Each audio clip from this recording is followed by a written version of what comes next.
찬양 받으신 주님께 영광의 박수. 할렐루야.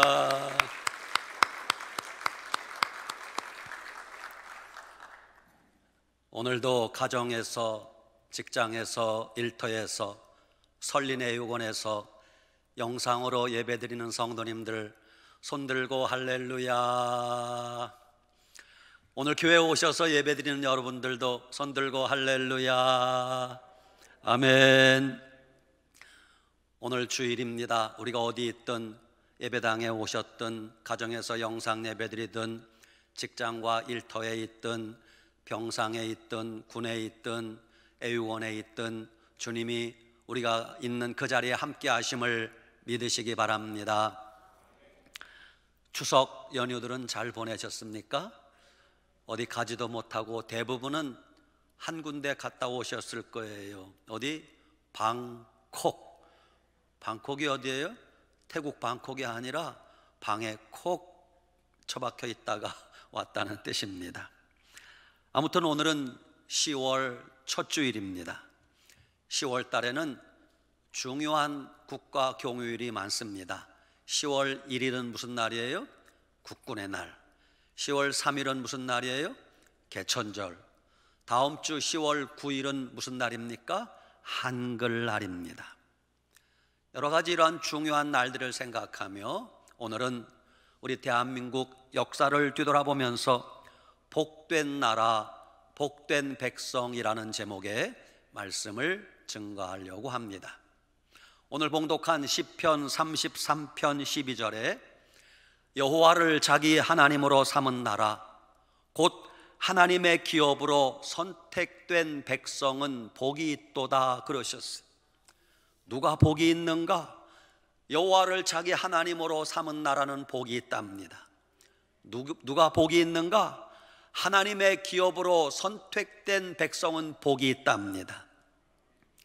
그런데 지금 우리 국민들은 대한민국의 현실과 앞날을 생각하며 걱정하는 분들이 많이 있을 것입니다.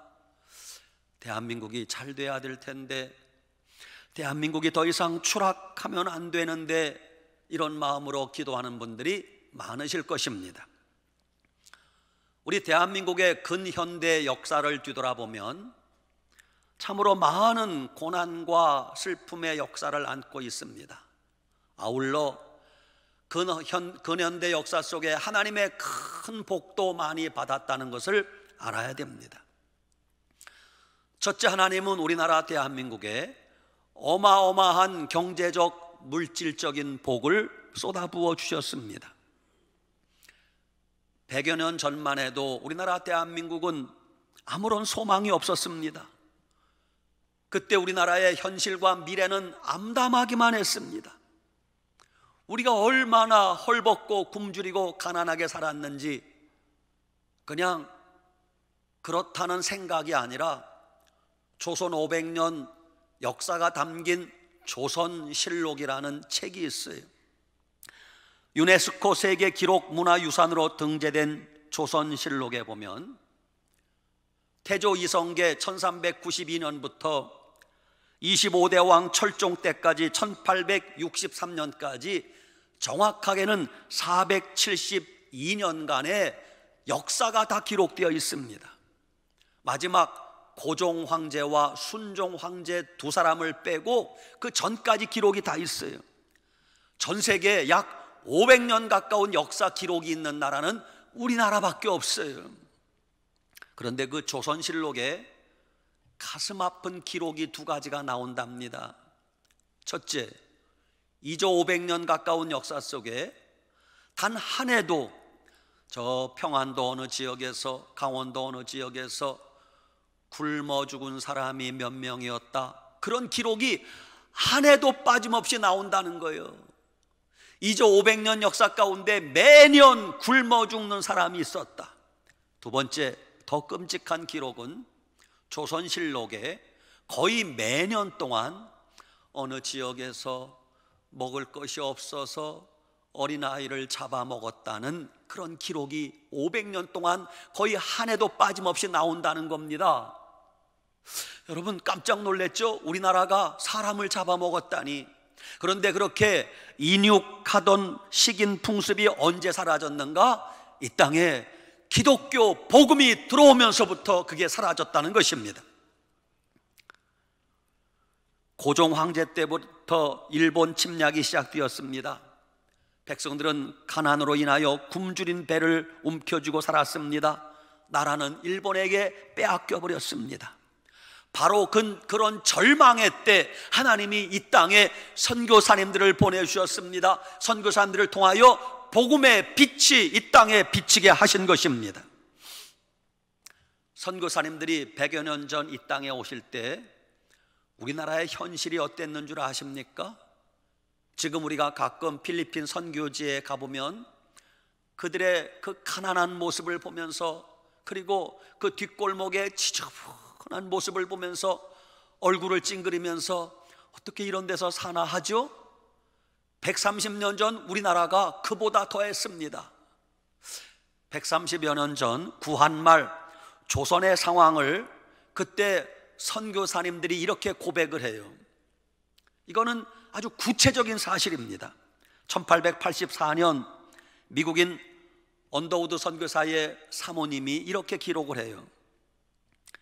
길 양쪽에는 말로 다 할 수 없는 더러운 시궁창 물이 흘렀다. 조선 사람들은 흙더미 위에 돗자리를 깔고 살았는데 거기는 먼지와 해충이 득실거렸다. 그러므로 사람들은 설사병, 천연두, 콜레라, 발진 티푸스에 시달렸다. 조선 사람은 위생관념이 전혀 없었다. 1884년 선교사로서 이 땅에, 의사로서 이 땅에 선교사로 온 알렌 선교사가 이렇게 기록합니다.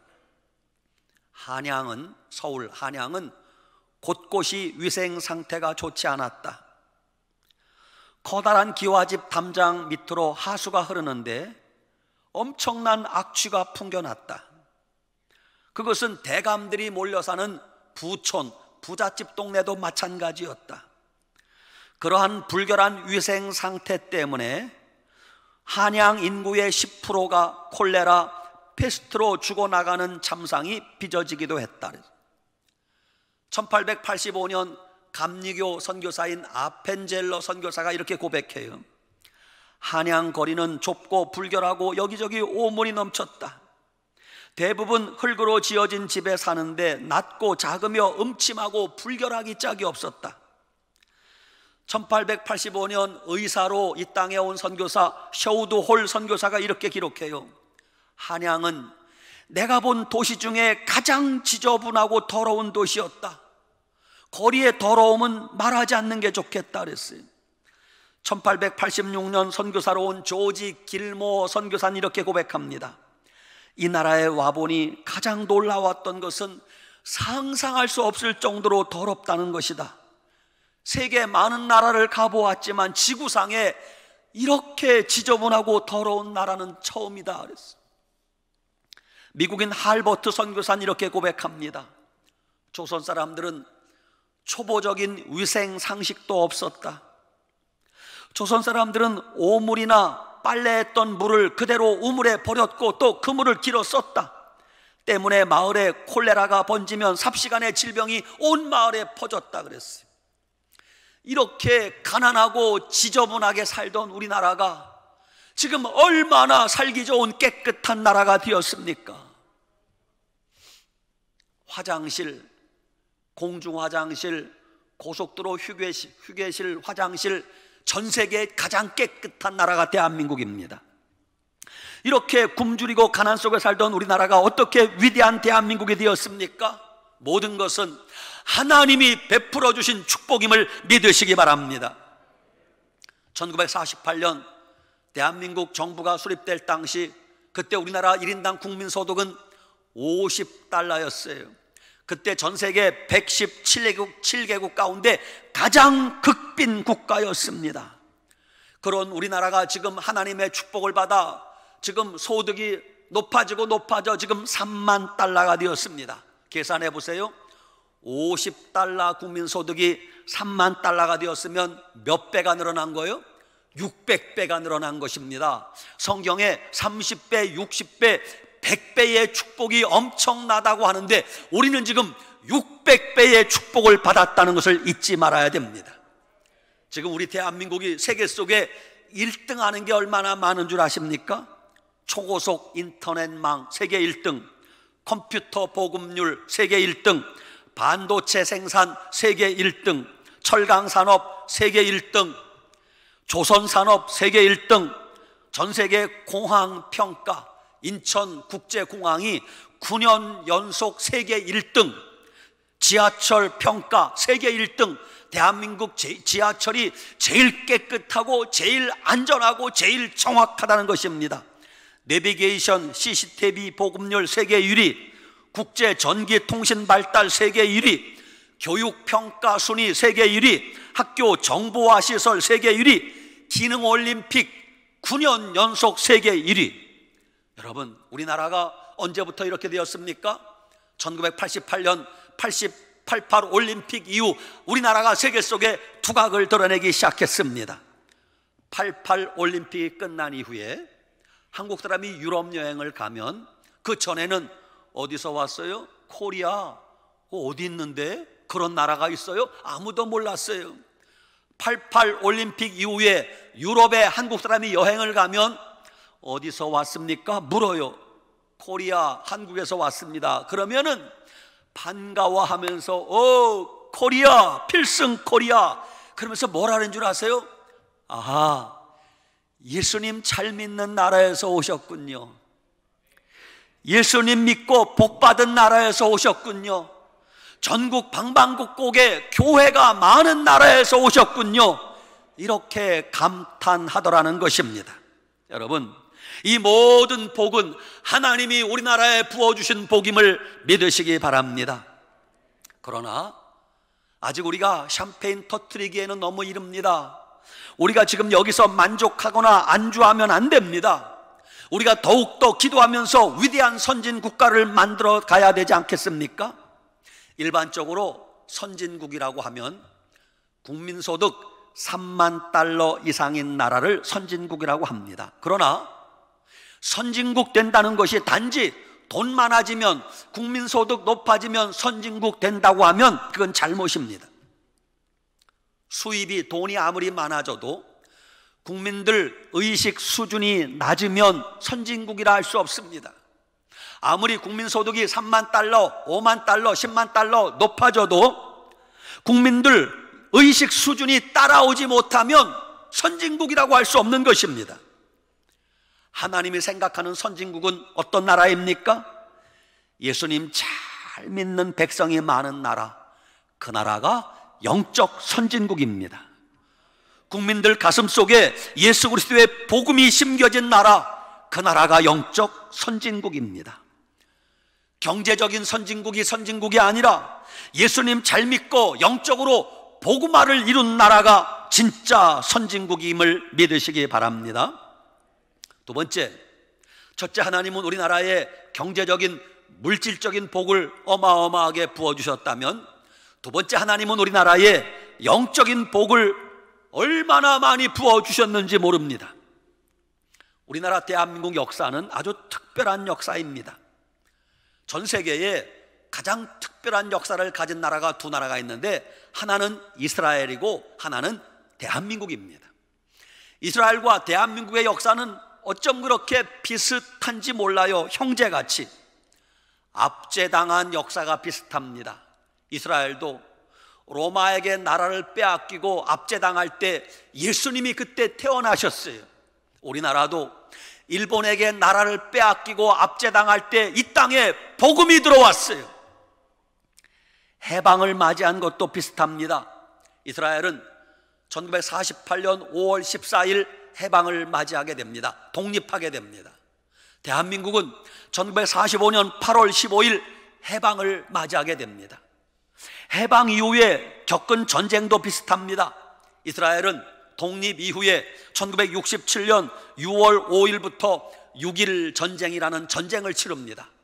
우리나라도 8.15 해방 이후에 1950년 6.25라는 전쟁을 치릅니다. 전쟁이 끝난 이후에 계속되는 싸움도 비슷합니다. 이스라엘은 지금도 주변 팔레스틴과의 싸움이 계속되고 있습니다. 우리나라도 6.25는 끝났지만 북한 공산주의와의 싸움이 계속되고 있습니다. 이렇게 우리나라 대한민국과 이스라엘의 역사는 우연치고는 너무 비슷하지 않습니까? 왜 그럴까요?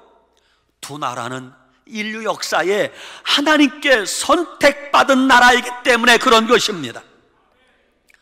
함석헌 선생은 말하기를 우리나라 대한민국 역사는 특별한 역사입니다 그랬어요. 뭐가 특별한가? 나라를 세운 건국의 역사가 특별하다는 거예요. 두 번째, 헌법을 만든 재헌의 역사가 특별하다는 거예요. 세 번째, 나라가 부강해진 부국강병의 역사가 특별하다는 것입니다. 우리 대한민국 역사 가운데 아주 특별한 것 몇 가지를 되새겨 보겠습니다. 첫째, 우리나라는 다른 나라와 달리 애국가가 특별합니다. 애국가 한번 불러볼까요? 동해물과 백두산이. 시작. 동해물과 백두산이 마르고 닳도록 하나님이 보호하사 우리 나라 만세. 됐어요. 하나님이 보호하사 우리나라 만세. 애국가 원 가사를 보면 분명히 하나님, 그 나자에 옛날 한글에 밑에 점 찍는 방점이 찍혀서 하나님이에요. 하느님이 아니야. 하나님이 보호하사 우리나라 만세. 여러분, 애국가에 하나님이 들어간 나라 많지 않습니다. 두 번째, 우리나라는 최초의 재헌 국회가 특별합니다. 1948년 처음 선거를 통하여 국회의원을 뽑았습니다. 첫 국회가 1948년 5월 31일 열리게 됩니다. 첫 번째 국회에서 제일 중요한 일이 뭐냐? 헌법을 제정하는 일이요. 그래서 재헌국회라고 합니다. 최초의 국회의원들이 회의장에 모였습니다. 아직 국회의장도 없어서 당시 대통령인 이승만 대통령이 임시의장을 맡았습니다. 그러면서 이렇게 사회를 보셨습니다. 여러분, 이 나라 국회의원 되신 것을 축하드립니다. 우리나라가 독립을 맞이하고 우리나라가 해방이 되어 이렇게 국회를 구성하게 된 것 하나님의 은혜입니다. 오늘 국회의원 여러분 가운데는 목사님으로서 국회의원 되신 분이 한 분 계십니다. 감리교회 교단 소속의 이윤영 목사님이 국회의원 되셨어요. 그래서 이승만 대통령이 사회를 보면서 이렇게 얘기했어요. 여러분, 오늘이 감격스러운 날, 첫 번째 국회가 열렸는데 우리 이윤영 목사님 앞에 나와서 하나님께 감사기도 올리고 국회를 시작하면 어떻겠습니까? 라고 제안을 하자 한 사람도 반대하지 않고 찬성이요, 허락이요. 그래서 이윤영 목사님이 강단 앞에 나와서 하나님, 대한민국 해방을 맞이하고 독립하게 해주시니 감사합니다. 오늘 대한민국 5,000년 역사에 처음으로 국회의원이 되어 국회가 구성됨을 감사합니다. 감사기도로 시작한 나라가 대한민국이라는 것입니다. 특별한 나라 아닙니까? 세 번째, 한국교회의 나라 사랑과 애국운동이 특별했습니다. 대한민국이 가장 가난하고 어둡고 암울할 때 하나님이 이 땅에 선교사님들을 보내주셨어요. 그래서 그 선교사님들을 통하여 1명, 2명 예수님 믿을 때 기독교인이 40명까지 되었어요. 그때 이승만 대통령이 나라를 사랑하는 기도가 특별한 기도였어요. 이승만 대통령이 뭐라고 기도했는가? 하나님 아버지, 이 민족에게 100만 명의 기독교인을 주시옵소서. 여러분도 아멘하기 어렵죠? 여러분, 이게 꿈 같은 얘기입니다. 지금 말이 되는 소리입니까? 지금 기독교인이 40명밖에 없는데 헛된 망상같이 들리지 않습니까? 그러나 이승만 대통령은 하나님 앞에 통 크게 기도했습니다. 하나님, 이 민족에게 100만 명의 기독교인을 주시옵소서. 그 기도가 언제 이루어졌는 줄 아십니까? 약 60여 년 지나서 이승만 대통령이 1965년 하나님의 부름을 받을 때 이 땅의 기독교 인구가 100만 명이 되었어요. 오늘 계산해 보세요. 40명밖에 없던 기독교 인구가 60년 만에 100만 명이 되었다. 몇 배가 불어난 거예요? 정답, 2만 5천 배가 불어난 거예요. 세월이 흘러 지금 우리나라 기독교 인구가 1000만 명이라고 하는데, 제가 볼 때 1000만 명은 조금 과한 것 같고 좀 싹둑 잘라서 800만 명 정도라고 칩시다. 40명이었던 기독교 인구가 지금 130년 지나서 800만 기독교인이 되었다. 계산해 보세요. 몇 배가 늘어난 줄 아세요? 놀라지 마세요. 20만 배가 늘어난 것이에요. 여러분, 어떻게 이런 일이 가능했습니까? 하나님이 이 땅에 영적인 복을 부어주셨음을 믿으시기 바랍니다. 지금은 밤이 되면 전국 방방곡곡에 어딜 가든 어느 마을에 가든 십자가를 볼 수 있어요. 교회를 볼 수 있어요. 그런 우리나라는 교회마다 나라사랑 애국운동이 특별했습니다. 기도원에 가면 기도원에 구국재단이 특별했습니다. 시간마다 구국 기도가 특별했습니다. 이렇게 대한민국 역사에서 한국 교회가 얼마나 대한민국 발달에 공헌했는지는 조금만 공부를 하면 그냥 알 수 있는데, 여러분, 대한민국 역사에서 한국 교회를 빼버리면 남는 게 없다는 걸 아셔야 돼요. 미국의 역사학회 학회장을 지낸 케네스 라토렛 박사가 이런 말을 했어요. 인류 역사에서 기독교만큼 큰 영향을 끼친 세력은 존재하지 않습니다 그랬어요. 영국의 아놀드 토인비라는 역사학자가 이렇게 말했어요. 서양 문명은 기독교 교회의 도움을 받지 못했다면 태어나지도 못했을 겁니다 그랬어요. 이렇게 한국은 물론 전 세계 역사에서 기독교가 공헌한 위대한 업적을 부인할 수 없는 것입니다. 그런데 지금 한국 교회는 큰 위기를 맞이했습니다. 왜냐하면 우리나라는 아주 누군가 의도적으로 대한민국 역사에서 기독교의 공헌을 삭제하고 한국교회의 헌신을 배제하는 시도가 계속되고 있습니다.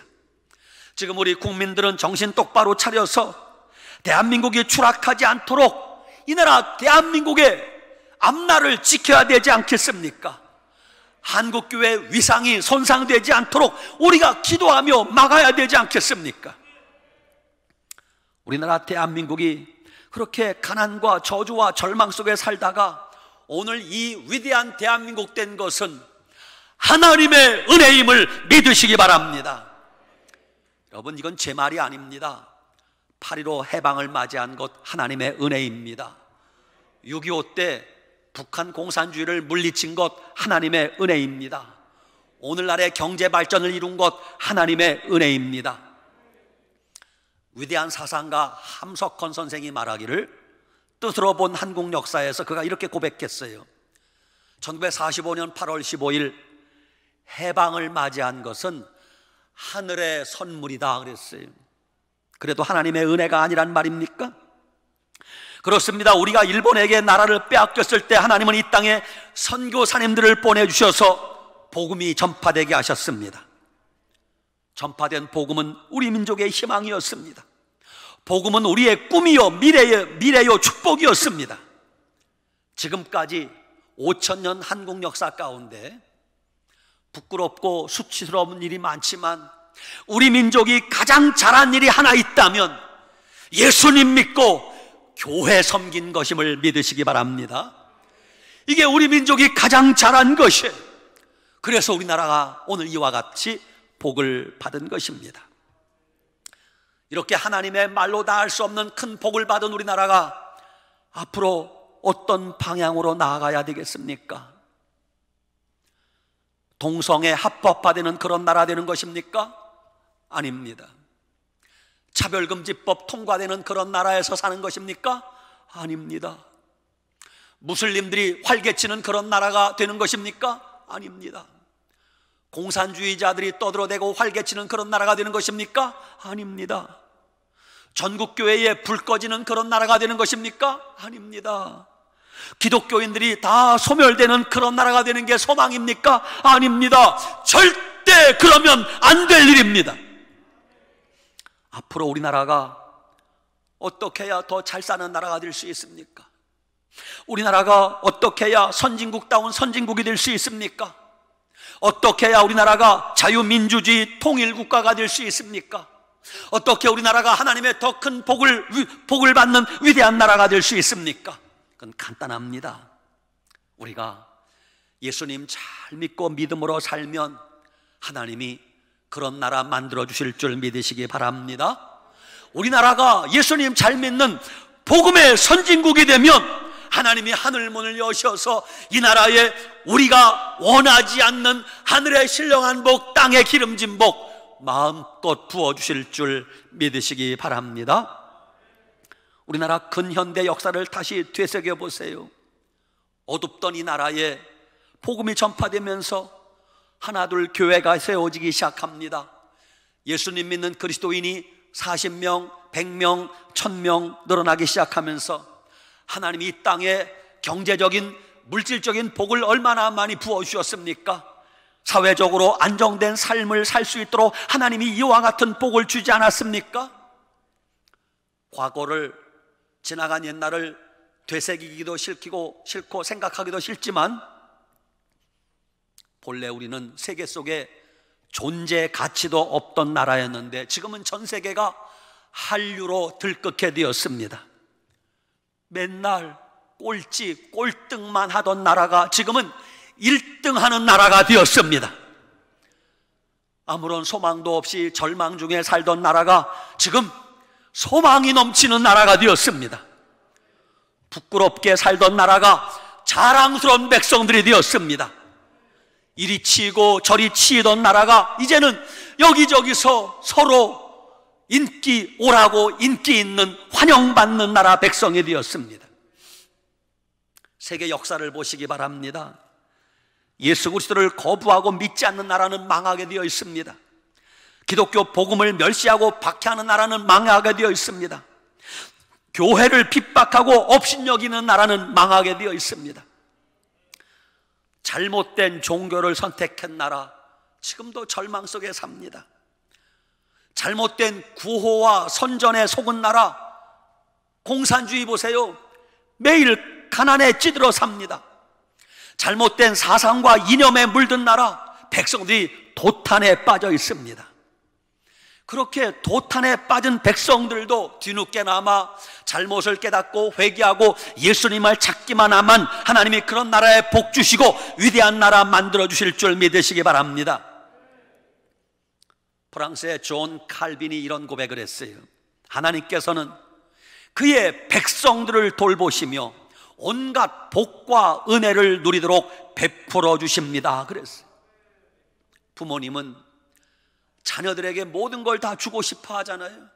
이처럼 우리의 좋으신 하나님 아버지는 우리가 예수님 믿기만 하면, 하나님의 자녀 되기만 하면 우리가 바라는 모든 것을 다 주고 싶어 하시는 분이 하나님이심을 믿으시기 바랍니다. 시편 144편 15절에도 이러한 백성은 복이 있나니 여호와를 자기 하나님으로 삼은 백성은 복이 있도다 그랬어요. 우리 민족은 떡잎부터 알아본다고 인도의 시인 타고르가 1929년도 우리나라가 일제압제를 당할 때 동아일보에 이런 시를 기고했어요. 동방의 등불이라는 제목의 시입니다. 일찍이 아시아의 황금시대에 빛나던 등불의 하나인 코리아, 그 등불 다시 한번 켜지는 그날 너는 동방의 찬란한 빛이 되리라. 아멘. 이게 1929년 타고르가 대한민국을 예찬한 시예요. 근데 지금 우리가 그런 나라 되지 않았습니까? 여러분, 의기소침하지 마세요. 우리나라 대한민국 국민들이 얼마나 멋진 나라고 얼마나 멋진 백성들인 줄 아십니까? 1931년 대지라는 소설을 써서 노벨 문학상을 받은 펄벅 여사를 여러분이 아실 것입니다. 펄벅 여사는 어려서 중국에서 살았답니다. 펄벅 여사의 중국 사랑은 남달랐습니다. 그런데 펄벅 여사가 진짜 사랑한 나라는 한국이었답니다. 펄벅 여사는 미국인입니다. 그가 죽을 때 유언을 남겼는데 유언 가운데 이런 말이 있어요. 내가 가장 사랑하는 나라는 나의 조국 미국입니다. 그 다음으로 사랑하는 나라는 한국입니다. 그랬대요. 1962년 당시 미국 대통령인 케네디 대통령이 노벨상 수상자들을 백악관으로 초청해서 환영 잔치를 벌였답니다. 그때 노벨 문학상을 받은 펄벅 여사도 초대되어 갔습니다. 케네디 대통령이 펄벅 여사를 보면서 인사를 했습니다. 아이고 여사님, 노벨상 받으신 걸 축하드립니다. 요즘 어떻게 지내십니까? 근황을 물었어요. 그러자 펄벅 여사가 요즘 제가 한국을 배경으로 한 소설을 쓰고 있습니다, 이렇게 대답했어요. 그러자 케네디 대통령이 미간을 찡그리면서 이렇게 말했대요. 아이고, 한국이요? 한국은 골치 아픈 나라입니다. 내 생각에는 한국에서 미군을 철수해야 될 것 같습니다. 주한미군 주둔하는 비용이 너무 많이 듭니다. 내 생각에는 그냥 옛날처럼 일본이 한국을 지배하도록 하는 게 나을 것 같습니다. 망발을 했어요. 그러자 펄벅 여사가 기가 막힌 듯 말을 못하다가 이렇게 대답했답니다. 카카, 당신은 대통령으로서 한국 사람들이 일본을 얼마나 싫어하는지도 모르고 그런 말을 함부로 하십니까? 그 말은 마치 미국이 영국의 지배를 받던 그 시절로 돌아가라는 말과 똑같습니다. 일가를 해주었다고 해요. 그 펄벅 여사가 한국을 너무 사랑하여 1960년 중반 한국 여행을 하게 되었대요. 1960년 중반이라는 것을 기억하십시오. 어느 날 농촌 마을을 가다가 이런 풍경을 봤어요. 한 농부가 저녁에 일을 마치고 집으로 가는 것 같은데 소가 빈수레를 끌고 갑니다. 그 농부가 그 옆에 지게를 지고 지게 위에 무거운 짐을 지고 갑니다. 저는 시골에서 자라서 이 모습이 늘 보던 거예요. 저는 아무 생각이 없었는데 펄벅 여사가 그 모습이 신기해서 농부에게 물었어요. 아니, 저 소가 빈수레를 끌고 가는데 왜 옆에서 지게에 무거운 짐을 지고 걸어가십니까? 편하게 달구지를 타고 가면 될 텐데 라고 물었어요. 그러자 농부가 1분도 지체하지 않고 이렇게 대답하더랍니다. 오늘 우리 소가 너무 힘든 일을 많이 했거든요. 그래서 제가 소의 짐을 나누어지고 가는 겁니다, 이렇게 대답하더래요. 훗날 펄벅 여사가 이렇게 고백을 합니다. 그때 그 말은 내가 이 세상에서 본 가장 아름다운 풍경이었습니다. 서양 사람이라면 당연히 소달구지에 올라타서 편하게 갈 텐데 나는 한국 농부의 그 모습과 그 말을 들으면서 온몸에 전율을 느꼈습니다. 또 하루는 펄벅 여사가 늦은 가을 한국의 농촌 풍경을 보게 되었어요. 옛날에는 집집마다 감나무 한 그루씩은 다 있잖아요.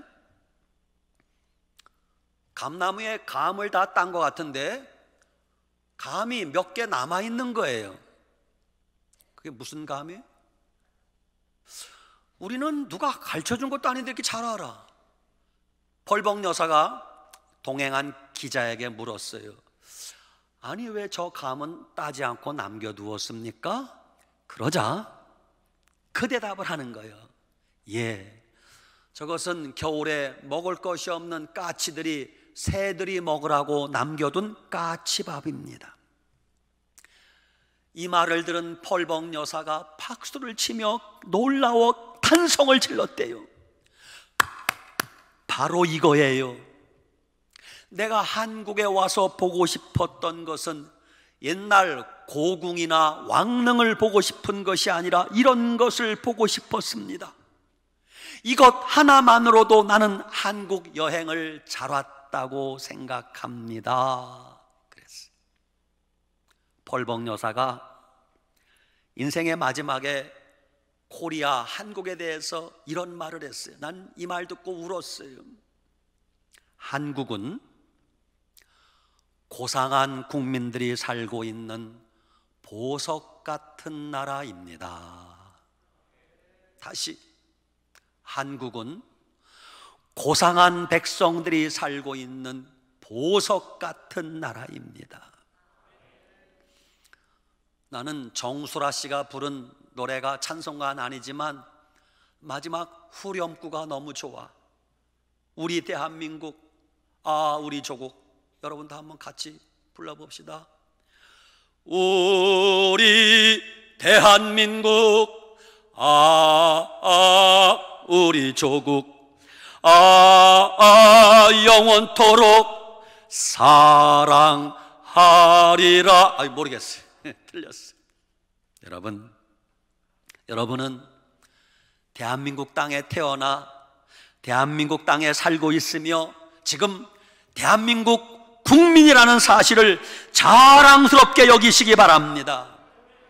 지금 비록 우리의 현실들이 우리의 가슴을 아프게 하고 실망시키는 일들이 많이 있지만 그럴수록 우리가 밤마다 새벽마다 기도하면서 예수님 더 잘 믿고 믿음으로 살면 하나님이 대한민국 버리지 아니하시고 더 큰 복을 주실 줄 믿으시기 바랍니다. 오늘 시편 33편 12절, 여호와를 자기 하나님으로 삼은 나라 곧 하나님의 기업으로 선택된 백성은 복이 있도다 그랬어요. 결론입니다. 대한민국의 미래는 전능하신 하나님 손에 달려 있음을 믿으시기 바랍니다. 우리의 소망은 저 세상 사람들에게 달려 있는 것이 아니라 기도하는 여러분 손에 달려 있음을 믿으시기 바랍니다. 우리나라를 생각하며 앞날을 생각하며 더 많이 기도하는 여러분 되시기 바랍니다. 예수님 더 잘 믿고 교회를 사랑하고 믿음으로 살면 하나님이 이 나라 대한민국 자자손손 복된 나라, 복된 백성 되게 해주실 줄 믿으시기 바랍니다. 아멘.